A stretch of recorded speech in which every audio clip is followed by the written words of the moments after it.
ओम शांति। आज बाबा के 24/4/21 के महावाक्य हैं। मुरली का टाइटल है मीठे बच्चे, अभी तुम ऐसी दुनिया के मालिक बनते हो जहाँ कोई हद नहीं। योग बल से सारे विश्व की राजाई लेना यह भी वंडर है। प्रश्न है, ड्रामा के किस बंधन में बाप भी बंधा हुआ है? उत्तर, बाबा कहते मुझे तुम बच्चों के सम्मुख आना ही है। मैं इस बंधन में बंधा हुआ हूँ। जब तक मैं ना आऊँ तब तक मुंजा हुआ सूत सुलझ नहीं सकता। बाकी मैं तुम्हारे पर कोई कृपा व आशीर्वाद करने नहीं आता हूँ। मैं कोई मरे हुए को जिंदा नहीं करता। मैं तो आता हूँ तुम्हें पतित से पावन बनाने। गीत हैं, तुम्हें पाके हमने जहाँ पा लिया, जमी तो जमी आसमां पा लिया। ओम शांति। गीत के अक्षर सुनकर के तुम बच्चों के रोमांच खड़े हो जाने चाहिए, क्योंकि सम्मुख बैठे हैं। सारी दुनिया में भल कितने भी विद्वान पंडित आचार्य हैं, कोई भी मनुष्य मात्र को यह पता नहीं है कि बेहद का बाप हर 5000 वर्ष के बाद आते हैं। बच्चे ही जानते हैं। बच्चे कहते भी हैं जैसा हूँ वैसा हूँ, तुम्हारा हूँ। बाप भी ऐसे कहते जैसे हो वैसे हो, मेरे बच्चे हों। तुम भी जानते हो वह सब आत्माओं का बाप है। सब पुकारते हैं, बाप समझाते हैं। देखो रावण का कितना परछाया है, एक भी समझ नहीं सकते कि जिसको हम परमपिता परमात्मा कहते हैं, फिर पिता कहने से खुशी क्यों नहीं होती है? यह भूल गए हैं। यह बाबा ही हमें वर्षा देते हैं। बाप खुद ही समझाते हैं। यह इतनी सहज बात भी कोई समझ नहीं सकते। बाप समझाते हैं, यह तो वही है जिसको सारी दुनिया पुकारती है। ओ खुदा, हे राम, ऐसे पुकारते पुकारते प्राण छोड़ देते हैं। वहाँ वह बाप तुमको पढ़ाते हैं। तुम्हारी बुद्धि अब वहाँ चली गई है। बाबा आया हुआ है, कल्प पहले मुआफिक, कल्प कल्प बाबा आकर पतित से पावन बनाए, दुर्गति से सदगति में ले जाते हैं। गाते भी हैं, सर्व का पतित पावन बाप। अभी तुम बच्चे उनके सम्मुख बैठे हो। तुम हो मोस्ट बिलवेड स्वीट चिल्ड्रेन। भारतवासियों की ही बात है। बाप भी भारत में ही जन्म लेते हैं। बाप कहते हैं मैं भारत में जन्म लेता हूँ तो ज़रूर वही प्यारे लगेंगे।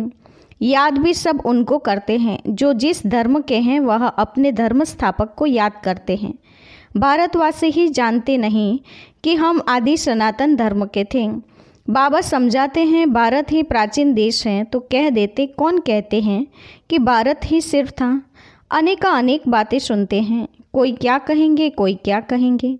कोई कहते हैं, कौन कहता है गीता शिव परमात्मा ने ही गाई है। कृष्ण भी तो परमात्मा था, उसने गाई। परमात्मा सर्वव्यापी हैं, उनका ही सारा खेल है। भगवान के यह सब रूप हैं। भगवान ही अनेक रूप धर लीला करते हैं। भगवान जो चाहे सो कर सकते हैं। अभी तुम बच्चे जानते हो माया भी कितनी प्रबल हैं। आज कहते हैं बाबा हम वर्षा जरूर लेंगे, नर से नारायण बनेंगे, कल होंगे नहीं।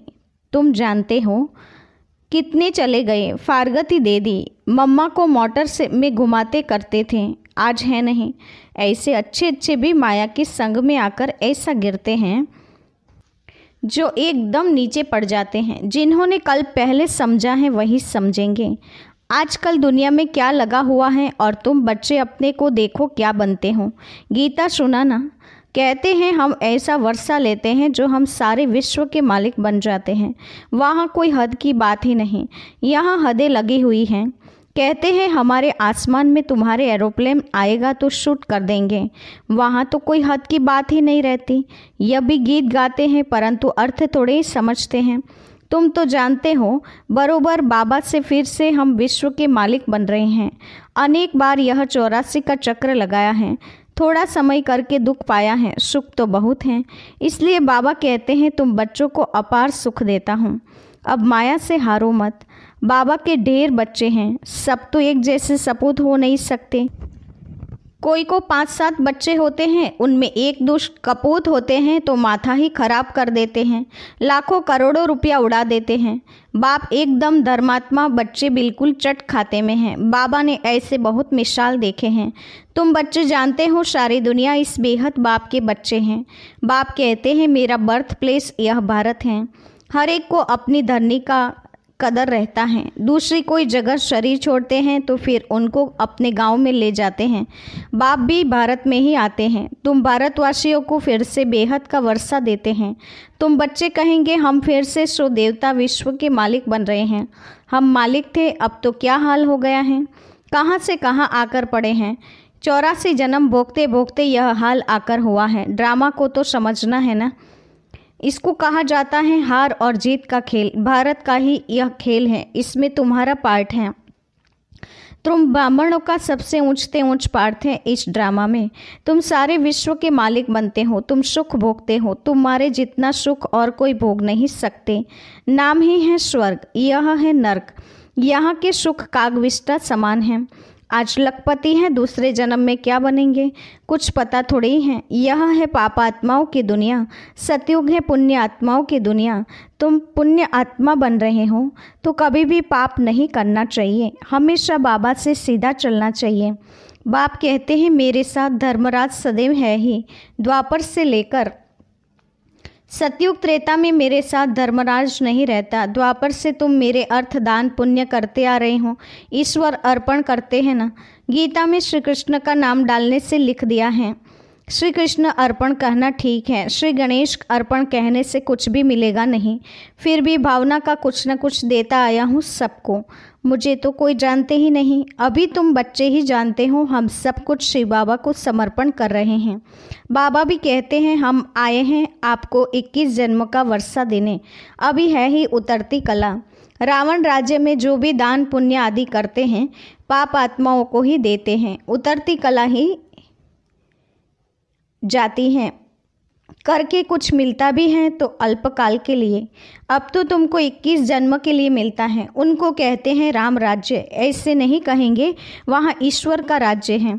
राज्य तो देवी देवताओं का है। बाप कहते हैं मैं राज्य नहीं करता हूँ। तुम्हारी जो आदि सनातन देवी देवता धर्म था जो अब प्रायः लोप हो गया है, सो अभी फिर से स्थापन हो रहा है। बाप तो कल्याणकारी है ही। उनको कहा जाता है सच्चा बाबा। तुमको सच नॉलेज दे रहे हैं अपनी और रचना के आदि मध्य अंत की। बाबा तुमको बेहद की हिस्ट्री ज्योग्राफी सुनाते हैं। कितनी ज़बरदस्त कमाई है। तुम चक्रवर्ती राजा बनते हो। उन्होंने फिर वह हिंसा का चक्र दे दिया है। असूल यह है ज्ञान, परंतु यह ज्ञान तो प्रायः लोप हो जाता है। तुम्हारे यह मुख्य चित्र हैं। एक तरफ तीर मोती, दूसरी तरफ झाड़। बाबा ने समझाया है शास्त्रों में तो कल्प की आयु लाखों वर्ष लिख दी है। सारा सूत ही मुंजा हुआ है। बाप के सिवाय कोई से सूत सुलझ नहीं सकता। बाप सम्मुख खुद आए हैं। कहते हैं मुझे ड्रामा अनुसार आना ही पड़ता है। मैं इस ड्रामा में बंधा हुआ हूँ। यह हो नहीं सकता कि मैं आऊँ ही नहीं। ऐसे भी नहीं कि आकर मरे हुए को जिंदा कर दूँ या कोई को बीमारी से छुड़ा दूँ। बहुत बच्चे कहते हैं बाबा हमारे पर कृपा करो, लेकिन यहाँ कृपा आदि की बात ही नहीं। तुमने मुझे इसलिए थोड़े ही बुलाया है कि आशीर्वाद करो, हमें कोई घाटा न पड़े। तुम बुलाते ही हो हे पतित पावन आओ, दुख हरता सुख करता आओ। शरीर के दुख हरता तो डॉक्टर लोग भी होते हैं। मैं कोई इसलिए आता हूँ क्या? तुम कहते हो नई दुनिया स्वर्ग के मालिक बनाओ व शांति दो। ऐसे नहीं कहते कि हमको बीमारी से आकर अच्छा करो। हमेशा के लिए शांति व मुक्ति तो मिल न सके। पार्ट तो बजाना ही है। जो पीछे आते हैं उनको शांति कितनी मिलती है। अभी तक आते रहते हैं। इतना समय तो शांतिधाम में रहे ना। ड्रामा अनुसार जिनका पार्ट है वही आएंगे। पार्ट बदल नहीं सकता। बाबा समझाते हैं शांतिधाम में तो बहुत बहुत आत्माएं रहती हैं जो पिछाड़ी में आती हैं। यह ड्रामा बना हुआ है। पिछाड़ी वालों को पिछाड़ी में ही आना है। यह झाड़ बना हुआ है। यह चित्र आदि जो आए हैं सब तुमको समझाना है। और भी चित्र निकलते रहेंगे। कल पहले मिसल ही निकलेंगे। 84 का विस्तार झाड़ में भी है, ड्रामा का चक्र में भी है। अब फिर सीढ़ी निकाली है। मनुष्य तो कुछ भी जानते नहीं हैं, बिल्कुल ही जैसे कि बुद्धू हैं। अब तुम बच्चों की बुद्धि में हैं। परमपिता परमात्मा जो ज्ञान का सागर शांति का सागर हैं, वह हमको इस तन द्वारा पढ़ा रहे हैं। बाप कहते हैं मैं आता ही हूँ उनमें जो पहले पहले विश्व का मालिक था। तुम भी जानते हो बरोबर, हम भी ब्रह्मा द्वारा ब्राह्मण बनते हैं। गीता में तो यह बातें हैं नहीं। बाप कहते हैं यह खुद ही नारायण की पूजा करने वाला था। ट्रेन में भी मुसाफरी करते हैं, गीता पढ़ते थे। मनुष्य समझते हैं यह तो बड़ा धर्मात्मा है, अभी वह सब बातें भूलते जाते हैं। फिर भी इसने गीता आदि पढ़ी है ना। बाबा कहते हैं मैं यह सब जानता हूँ।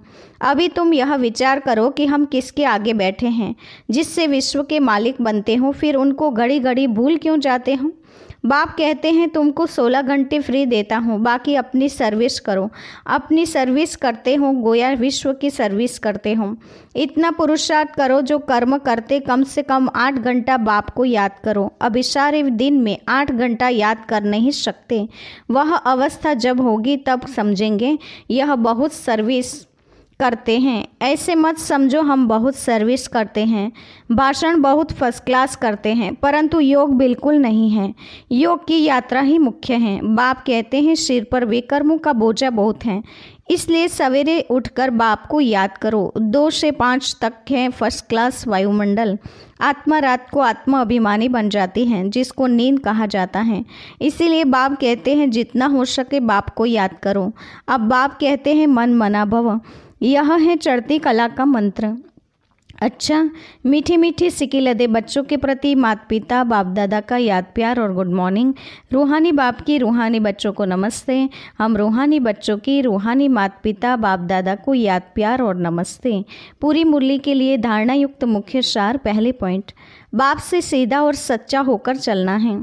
कल्याणकारी बाप के बच्चे हैं, इसलिए सर्व का कल्याण करना है, सपूत बनना है।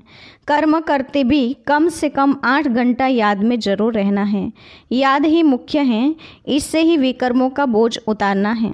वरदान है, पुरुषार्थ शब्द को यथार्थ रीति से यूज कर सदा आगे बढ़ने वाले श्रेष्ठ पुरुषार्थी भव। पुरुषार्थ शब्द को यथार्थ रीति यूज कर सदा आगे बढ़ने वाले श्रेष्ठ पुरुषार्थी भव। विस्तार है, कई बार पुरुषार्थी शब्द भी हार खाने में व असफलता प्राप्त होने में अच्छी ढाल बन जाता है। जब कोई को भी गलती होती है तो कह देते हो हम तो अभी पुरुषार्थी हैं, लेकिन यथार्थ पुरुषार्थी कभी हार नहीं खा सकते, क्योंकि पुरुषार्थ शब्द का यथार्थ अर्थ है स्वयं को पुरुष अर्थात आत्मा समझकर चलना। ऐसे आत्मिक स्थिति में रहने वाले पुरुषार्थी तो सदैव मंजिल को सामने रखते हुए चलते हैं। वे कभी रुकते नहीं, हिम्मत उल्लास छोड़ते नहीं। स्लोगन है, मास्टर सर्वशक्तिमान की स्मृति में रहो। यह स्मृति ही मालिकपन की स्मृति दिलाती है। आज के मुख्य पॉइंट्स हैं। आज विशेष बाबा ने हम बच्चों को बताया है कि अभी तुम ऐसी दुनिया के मालिक बन रहे हो जहाँ कोई हद नहीं होगी। योग बल से विश्व की राजाई तुम स्थापन करते हो। ये बड़ी वंडरफुल बातें हैं। बाबा कहते हैं कि तुम बच्चों को अभी मैं सम्मुख आया हूँ, मैं इस बंधन में बंधा हुआ हूँ। ड्रामा का बंधन है जिसमें बंध कर बाप भी आ जाते हैं। अभी सभी का श्रुत मुंझा हुआ है। तुम्हारे ऊपर कृपा व आशीर्वाद करने की बात नहीं है। बाबा कहते हैं मैं किसी को जिंदा करता हूँ, ऐसा भी नहीं है। बाप का कर्तव्य केवल और केवल पतित से पावन बनाना है। इसीलिए गाते हैं पतित पावन बाप। पतित पावन आकर दुर्गति से सद्गति में ले जाते हैं और आकर आदि सनातन देवी देवता धर्म की स्थापना करते हैं। साथ ही बाबा ने कहा कि तुम्हारे मुख्य चित्र हैं त्रिमूर्ति और झाड़, जिस पर तुम बहुत अच्छा समझा सकते हो। अभी बाप ब्रह्मा तन के द्वारा हमें ये सारी बातें समझा रहे हैं। इसमें कुछ बच्चे सपूत बनते हैं, कुछ कपूत। साथ ही बाबा ने कहा 8 घंटा बाप की याद में रहना है। याद ही मुख्य है, जिससे विकर्मों का बोझा उतरता है। इसलिए सवेरे से 2 से 5 का समय बड़ा फर्स्ट क्लास वायुमंडल होता है, तो उस समय आत्म अभिमानी होकर बैठने से विकर्म विनाश होते हैं। तुम्हें सच्चे बाप के साथ सीधा और सच्चा होकर चलना है। मास्टर सर्वशक्तिमान की स्मृति में रहते हुए मालिकपन की स्मृति सदा स्वतः आती रहती है। अच्छा, ओम शांति।